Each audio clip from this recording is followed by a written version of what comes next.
بسم اللہ الرحمن الرحیم الحمدللہ رب العالمین والصلاة والسلام علی خاتم المرسلین وعلی آلہ واصحابہ اجمعین اما بعد فاعوذ باللہ من الشیطان الرجیم بسم اللہ الرحمن الرحیم وما ارسلناک الا رحمتا للعالمین۔ ناظرین و سامعین السلام علیکم ورحمۃ اللہ وبرکاتہ۔ ناظرین، ماہ ربیع الاول کی آمد ہے۔ آقا دو عالم صلی اللہ علیہ وسلم اسی ماہ میں اس دنیا میں تشریف لائے اور اسی ماہ میں اس دنیا سے پردہ فرمایا۔ آپ کے والد سیدنا عبداللہ آپ کی آمد سے پہلے، آپ کی پیدائش سے پہلے انتقال فرما گئے تھے۔ آپ سیدہ طیبہ طاہرہ سیدہ آمنہ کے گھر پیدا ہوئے۔ آپ کی والدہ محترمہ بعض روایات کے مطابق 7 سال اور بعض روایات کے مطابق 7.5 سال کی عمر میں اس دنیا سے رخصت ہو گئی۔ ابواہ کے مقام پر مدینہ منورہ اور مکہ مکرمہ کے درمیان یہ وادی ہے، یہاں سیدہ آمنہ کا انتقال ہوا۔ آپ کے چچا، آپ کے دادا، انہوں نے آپ کی پرورش کی۔ سب سے پہلے تو ناظرین و سامعین ہمیں اللہ رب العزت کا شکر گزار ہونا چاہیے کہ اس اللہ نے ہمیں امت محمد صلی اللہ علیہ وسلم میں پیدا کیا ہے۔ قرآن کریم میں اللہ تبارک و تعالیٰ نے فرمایا لَقَدْ مَنَّ اللَّهُ عَلَى الْمُؤْمِنِينَ إِذْ بَعَثَ فِيهِمْ رَسُولًا۔ اللہ نے مومنوں پر، ایمان لانے والوں پر احسان کیا ہے۔ ہمارا امت محمد صلی اللہ علیہ وسلم میں پیدا ہونا یہ اللہ کا کرم اور اس کا احسان ہے۔ اس پر جتنا بھی شکر ادا کیا جائے کم ہے۔ اگر ہم ساری رات اور سارا دن سجدہ شکر ادا کریں تب بھی سجدہ شکر ادا نہیں ہو سکتا، لیکن ہم رب کریم سے عرض کرتے ہیں کہ اے ہمارے خالق و مالک و رازق، ہم شکر ادا کرتے ہیں آپ کا کہ آپ نے ہمیں امت محمد صلی اللہ علیہ وسلم میں پیدا کیا، ہمارے اس شکر کو قبول فرما لیجئے۔ اور پھر جو آپ کی نعمتیں ہیں، لَإِن شَكَرْتُمْ لَأَزِيدَنَّكُمْ وَلَإِن كَفَرْتُمْ إِنَّ عَذَابِي لَشَدِيدٌ، کہ اگر تم میرا شکر ادا کرو گے، یہ آپ کا وعدہ ہے کہ اگر آپ کا شکر کوئی ادا کرے گا تو آپ اس کو بہت زیادہ نواز دیں گے۔ اس وقت امت مسلمہ جن حالات کا اور مصائب کا شکار ہے، امت محمد صلی اللہ علیہ وسلم جن مسائل کا شکار ہے، ہمیں اپنے رب کا شکریہ ادا کرتے ہوئے اس سے اس کی نعمتوں کے طلبگار رہنا چاہیے۔ آقا دو عالم صلی اللہ علیہ وسلم پر مکہ مکرمہ میں بہت مشکل حالات آئے، انشاءاللہ ان کا ذکر آگے آئے گا۔ یاد رکھیے، ہمیں اللہ نے جو ہمارے اوپر کرم کیا ہے، احسان کیا ہے کہ ہمیں امت محمد صلی اللہ علیہ وسلم میں پیدا کیا، تو ہمیں حکم بھی دیا ہے کہ ہم نے کرنا کیا ہے۔ کہا لَقَدْ كَانَ لَكُمْ فِي رَسُولِ اللَّهِ أُسْوَةٌ حَسَنَةٌ، تمہارے لیے رسول اللہ صلی اللہ علیہ وسلم کی زندگی بہترین نمونہ ہے۔ سیرت مصطفیٰ صلی اللہ علیہ وسلم پر چلنا بہترین نمونہ ہے۔ تمہارا رول ماڈل اور کوئی نہیں ہے، تمہارے لیے مشعل راہ اور کوئی نہیں ہے، تمہارے لیے ہدایت کا راستہ اور کوئی نہیں ہے، وہ ایک ہی ہے جو محمد الرسول اللہ صلی اللہ علیہ وسلم لے کر آئے ہیں۔ آپ کی سیرت طیبہ پہ چلنا، آپ کے بتائے ہوئے رستے پہ چلنا، یہی صراط مستقیم ہے۔ اور کوئی کہہ سکتا تھا کہ آپ تو معصوم ہیں، آپ تو نبی ہیں، تو اللہ نے صحابہ اکرام اور اہل بیت رضوان اللہ علیہم اجمعین کو آپ کے راستے پر چلا کر اور کائنات عالم کو قیامت کی صبح تک بتا دیا کہ آقا علیہ السلام کے رستے پر چلنا اور اس کے لیے کوشش کرنا یہ انسان کے بس کی بات ہے، یہ ممکن ہے۔ گناہگار سے گناہگار انسان بھی جب اللہ سے توبہ کر کے اہدنا الصراط المستقیم کی دعا کرتا ہے تو رب تعالیٰ اسے محروم نہیں فرماتے۔ رسول اللہ صلی اللہ علیہ وسلم کہ جو دشمن تھے، جو مشرکین مکہ تھے، وہ کیا کہتے تھے آپ کو؟ صادق اور امین۔ کیا آج ہم جو لا الہ الا اللہ محمد الرسول اللہ پڑھنے والے ہیں، جو ابھی ہم یہ سیرت کے ایام منائیں گے بھرپور انداز میں، اور منانے چاہیے، ہمیں فخر ہے، ہمارا مان ہے کہ ہم امت محمد صلی اللہ علیہ وسلم میں پیدا ہوئے ہیں، لیکن یہ مان صرف منانے تک نہیں، اپنانے تک بھی جانا چاہیے۔ آپ صلی اللہ علیہ وسلم کا لقب ہے صادق اور امین۔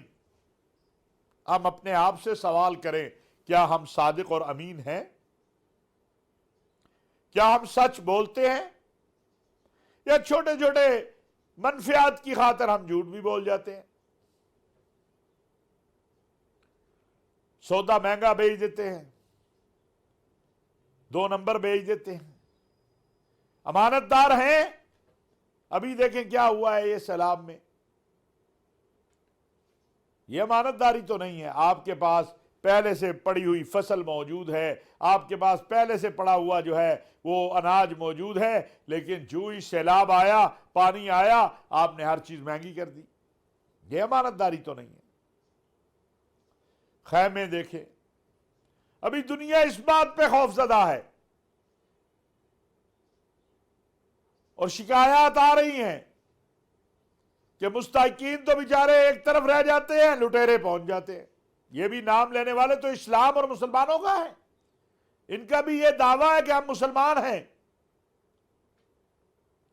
ہم کلمہ پڑھنے والے ہیں، لیکن یہ دعویٰ ان کے عمل کے اوپر پورا نہیں اتر رہا۔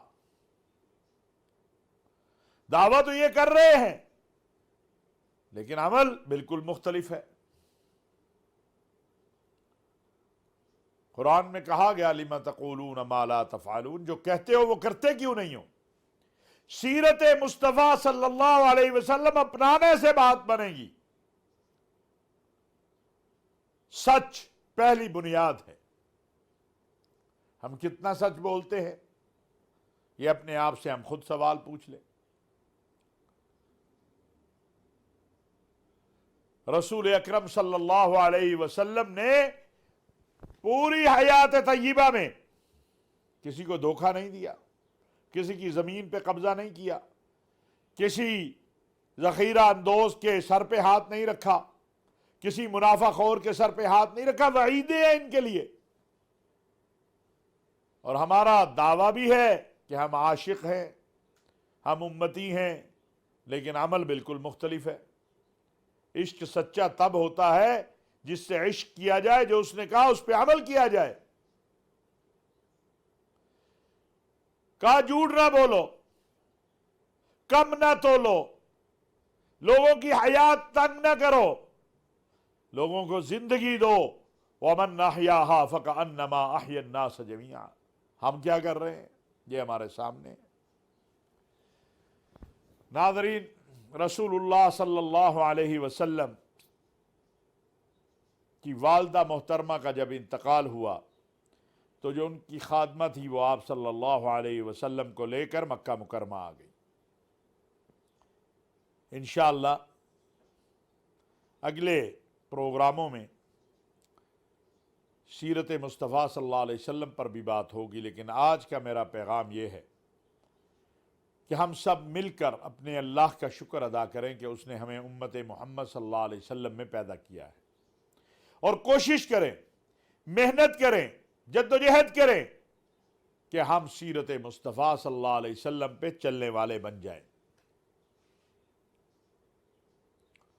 ناظرین، بہت سی باتیں ہیں، پہلے ہم بات کر لیتے ہیں شنگھائی تعاون تنظیم کے اجلاس کی، جس میں ہمارے وزیر اعظم شریک ہوئے۔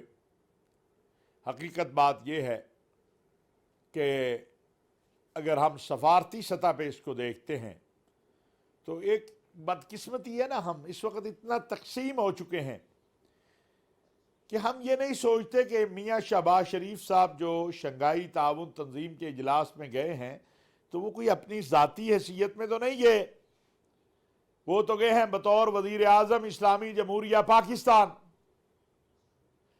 اگر عمران خان صاحب ہوتے وہ بھی وزیر اعظم اسلامی جمہوریہ پاکستان کے طور پہ جاتے، یہ گیلانی صاحب کوئی بھی ہو، ہم یہ نہیں دیکھتے۔ ہماری کوشش ہوتی ہے کہ ہم اپنے مخالف کو کم تر ظاہر کرنے کی کوشش کریں۔ حالانکہ یہ وطن تو آپ کا بھی ہے، ہمارا بھی ہے۔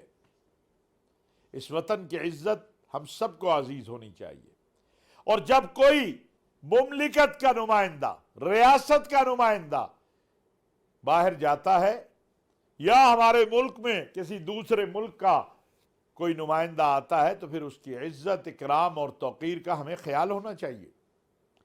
وہاں پر میاں شہباز شریف صاحب کی بہت اچھی میٹنگ ہوئی ہے، جو روس کے صدر ہیں ان کے ساتھ، جو ترکی کے صدر ہیں ان کے ساتھ، جو ایران کے صدر ہیں ان کے ساتھ، تاجکستان، ازبکستان، بیلاروس، ان تمام ممالک کی جو قیادت تھی وہ وہاں موجود تھی، اور ان کے ساتھ بہت اچھی، اور جو اعلامیے آئے ہیں بالخصوص روسی صدر کے ساتھ ملاقات کے، وہ یہ بتاتے ہیں کہ تعلقات ملکوں کے ہوتے ہیں، افراد کے نہیں ہوتے۔ کیا کچھ نہیں یہاں کہا گیا، روسی صدر یہ کہہ رہے ہیں، جعلی خبریں بنا کے، جعلی یوٹیوب پہ پتہ نہیں کیا کیا ہم دیکھتے تھے، اور جناب سوشل میڈیا پہ آپ دیکھ لیجئے کس طرح بات چیت ہوئی، استقبال ہوا، قربت ہوئی، اور انشاءاللہ اس کے اثرات بھی ملیں گے، قوم کو ملنے چاہیے۔ اسی طرح ترکی کے صدر نے، جس طرح میں دیکھ رہا تھا شہباز شریف صاحب کا ہاتھ پکڑا ہوا تھا، تو یہ ایک محبت کی علامت ہے۔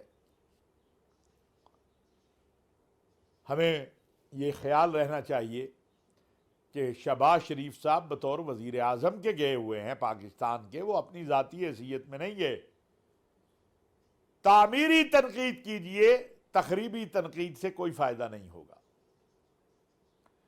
بہرحال جو شنگھائی تعاون تنظیم کا اعلامیہ آیا ہے، اس میں جو عالمی انرجی کے معاملات ہیں، جو اس وقت موسمیات، موسمیاتی تبدیلی کے معاملات ہیں، جس طرح اس کا ذکر ہوا ہے، اور یہ حقیقت بات ہے، اقوام متحدہ کے سیکرٹری جنرل بھی یہ کہہ کر گئے کہ یہ جو موجودہ ہم سیلاب کا شکار ہوئے ہیں، یہ جو موسمیاتی تبدیلیاں آ رہی ہیں اس کے حوالے سے ہے، اور عالمی دنیا کو اس پر آپس میں بیٹھ کر ایک موقف اپنانا ہے، ایک لائحہ عمل طے کرنا ہے۔ اس حوالے سے جو ہے بہت ساری مثبت باتیں جو اعلامیہ ہے اس میں نظر آ رہی ہیں۔ اللہ کرے کہ اس کے اوپر عمل درآمد ہو، اور جو ہمارے وزیر اعظم جو ہے وہاں امام بخاری کے مزار پر بھی گئے، اور وہاں پر انہوں نے فاتحہ خوانی کی، بلا شبہ اس میں کوئی شک نہیں ہے کہ صح کتاب بعد کتاب اللہ، اللہ کی کتاب قرآن کریم کے بعد جو صحیح ترین کتاب ہے وہ بخاری شریف ہے، اور امام بخاری رحمۃ اللہ علیہ نے بہت محنت کی ہے حدیث کو جمع کرنے میں، اور وزیر اعظم صاحب کا وہاں جانا ایک عقیدت کا بھی اظہار ہے، ایک محبت کا بھی اظہار ہے۔ اللہ تعالیٰ انہیں جزائے خیر دے، کیونکہ یہ اہل علم کی قدر ہے، یہ حدیث کی قدر ہے، یہ بخاری شریف کی قدر ہے، یہ امام بخاری کی قدر ہے، اور اپنے لیے بھی اجر کا سبب ہے۔ ناظرین، اب ہم آ جاتے ہیں ملک کے جو موجودہ حالات ہیں ان کے حوالے سے۔ دیکھیے گزشتہ دو تین روز سے ایک معاملہ چل رہا ہے کہ کوئی مفاہمت کی بات ہو رہی ہے۔ ہم تو روز اول سے کہہ رہے ہیں قوم کو مفاہمت کی ضرورت ہے، اس کے لیے آگے بڑھنا چاہیے،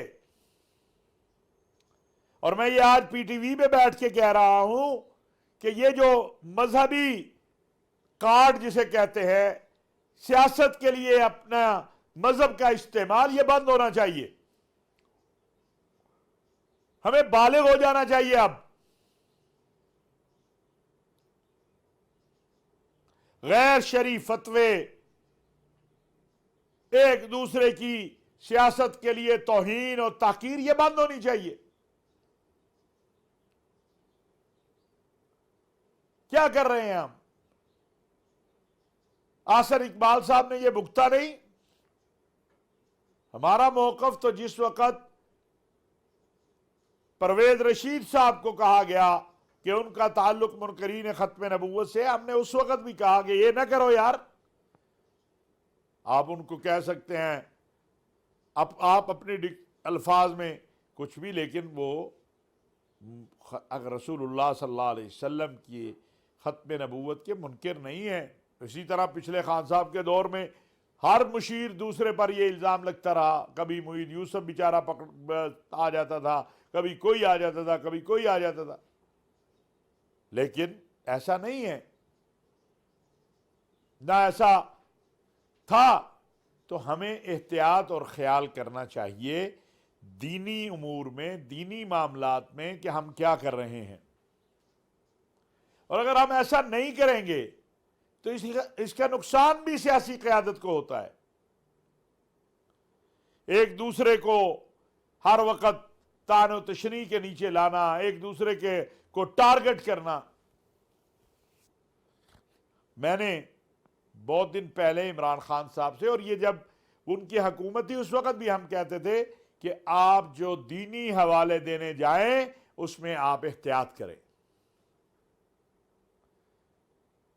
آپ کو احتیاط کرنی چاہیے، یا آپ پوچھ لیں کسی دینی جو علوم کے ماہر ہیں، آپ نور الحق قادری صاحب ہیں، یا اگر آپ نے کسی کتاب میں پڑھا تو اس کا حوالہ لے لے۔ لیکن بعض اوقات ایسی بات آپ کرتے ہیں کہ جس سے، اور یہ ہو جاتی ہے، جو بالکل مختلف ہوتی ہے، تو اس لیے احتیاط کرنی چاہیے۔ فتوے بازی میں بھی احتیاط کرنی چاہیے، اور شریعت اور دینی اور اسلامی تاریخ کے حوالے دیتے ہوئے بھی احتیاط کرنی چاہیے۔ جو واقعہ سیدنا عمر کا ہو، اگر آپ اس کو رسول اللہ صلی اللہ علیہ وسلم سے منسوب کریں گے تو پھر لوگ تو اعتراض کریں گے، اور یہ اعتراض کرنا حق ہے لوگوں کا۔ پھر آپ جیسی بڑی شخصیات، میں سب کو لیے کہنا چاہتا ہوں، خان صاحب وزیر اعظم سابق رہے ہیں، ایک بڑی جماعت کے سربراہ ہیں، باقی بھی حضرات جو ہیں، کوئی وزراء ہوں، کوئی وزیر اعظم ہوں، کوئی بھی ہو، جب وہ دینی حوالہ دے تو پھر اس کا خیال کرنا چاہیے۔ اس لیے میری یہ بھی گزارش ہے کہ اس معاملے میں احتیاط کرنی چاہیے، اور کسی بھی مسلمان کو کافر قرار دینا یہ درست عمل نہیں ہے۔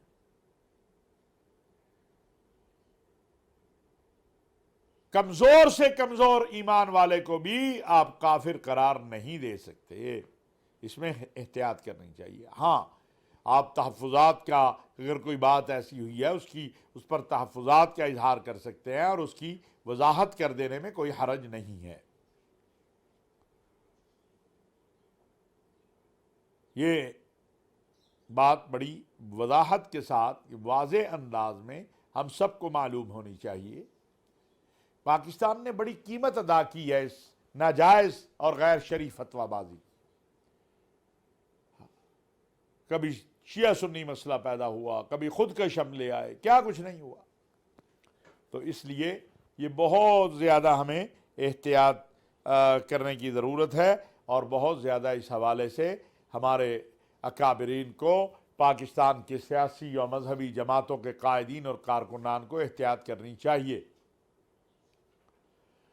ناظرین، آخر میں ہم دیکھ رہے ہیں کہ سوات میں یا کچھ علاقوں میں خیبر پختونخوا کے ایک بے چینی پیدا ہو رہی ہے، لا اینڈ آرڈر کے حوالے سے، باقی چیزوں کے حوالے سے حملے بھی کچھ چھوٹے چھوٹے ہو رہے ہیں۔ اس پر توجہ دینے کی ضرورت ہے۔ افغانستان ہمارا برادر ملک ہے، ہمارے بھائی ہیں افغان، ان افغان حکومت سے بھی ہماری درخواست ہے کہ اگر کوئی شرپسند وہاں پر ہیں تو ان کو قابو کرنا، یا ان کو تخریبی کارروائیوں سے روکنا، یہ بھی افغان حکومت کی ذمہ داری ہے۔ جس طرح پاکستان کی کوشش ہے کہ اس خطے میں امن آئے، ہمیں امید ہے، ہم توقع رکھتے ہیں، اور ہمیں یقین ہے کہ افغان طالبان کی حکومت بھی یہی چاہتی ہوگی کہ اس خطے میں امن آئے۔ بہت خون بہا ہے، بڑی لاشیں گری ہیں، 20 سال، پہلے 20 سال اور پھر 20 سال، 40 سال ہو گئے۔ اب امن آنا چاہیے، اب امن کی طرف ہمیں آگے بڑھنا چاہیے، اور ہمیں امید ہے انشاءاللہ تعالی کہ ہم امن کی طرف آگے بڑھیں گے۔ ناظرین، میں شکریہ ادا کرنا چاہتا ہوں تاجکستان کا، سعودی عرب کا، متحدہ عرب امارات کا، کہ پچھلے 2-3 دن کے دوران ایران کا سیلاب زدگان کے لیے ایک بہت